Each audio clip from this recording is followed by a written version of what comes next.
great timing to have you on because I know you're an equity bull. How does potentially a capital gains tax increase change your view of equities? Good morning.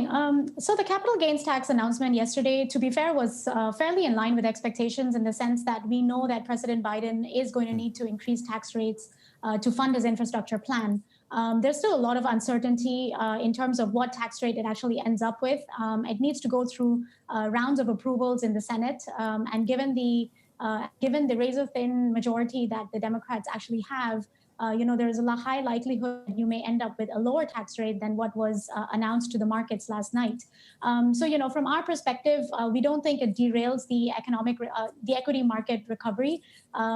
Equity sentiment does appear to be stretched, which is why any negative news that you get can lead to a consolidation in markets in the short term. But over the medium term, at Eastspring, we're still quite bullish global equities. And what is making you still bullish despite that, what you also just mentioned there, a little bit stretched as far as sentiment?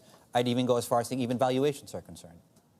Sure. So valuations certainly can appear quite stretched, but they can also remain stretched for a very long period of time. The key reason why we are, overweight and bullish on global equities and have been for the last 5 to 6 months now is really the fundamental side. And, earnings recovery, earnings beats are all pointing towards the positive. And you are seeing a pretty significant increase in economic data, reduction in jobless claims, improvement in retail sales, and there is a pretty large household savings currently sitting on household balance sheets, which is due to be spent. So, despite the valuations, we think that equity markets can go higher. Having said that, I will highlight that, over the last 1 month at Eastspring, we have toned down our bullish sentiment, partly because of the equity sentiment that we are tracking appear as being a little bit stretched. So some profit taking is certainly taking place from our perspective, but it still doesn't change our core view of being positive. And Nupur, you're bullish US equities versus EM. What would you need to see to change the dynamic on EM? So really, you need to see some stability in the vaccine rollout and more consistency, I guess, across multiple EMs, whether you look at South Asia or Latin America, as well as an improvement in earnings revision ratios. Really, the expected EPS growth for emerging markets is lagging the US. Earnings revision ratios in the US are nearly 2:1, so two upgrades for each downgrade. Whereas in EM, it's really lagging. So we need that to turn around in order to start getting a bit positive on emerging market equities on a relative basis. Okay. And over here in China, we've been essentially range-bound on the CSI 300 since early March, year to date down about 2.5%. What breaks the funk here in China? So China has obviously been, one of the first in, first out from the COVID recovery.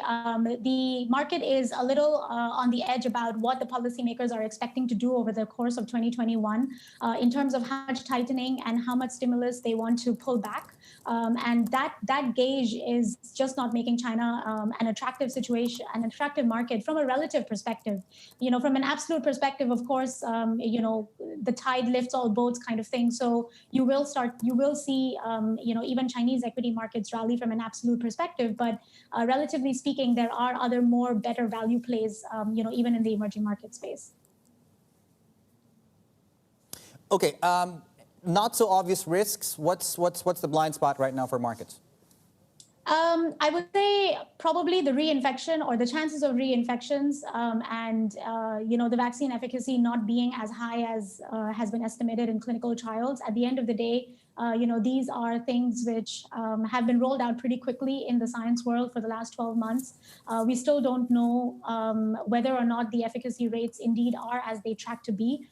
So the blind spot would be that if you start to see a resurgence of infections or reinfections, even for people who have contracted the virus before, that will be quite negative, would be a negative catalyst for the markets. Nupur, just briefly on the US 10-year, this pause that we saw is, in fact, a softening of the yield story over there. Is this a pause or is it part of a longer-term trend? Yeah, so it's spooked markets a little bit, especially bond investors asking whether the yields have run higher or not. We at Eastspring have really dug into this in a very deep level, and we think it's a pause. In the broad context, if you look at the last 1 year chart for U.S. Treasuries, the recent pause is not really significant. There isn't a massive pullback; it's only 20-25 basis points.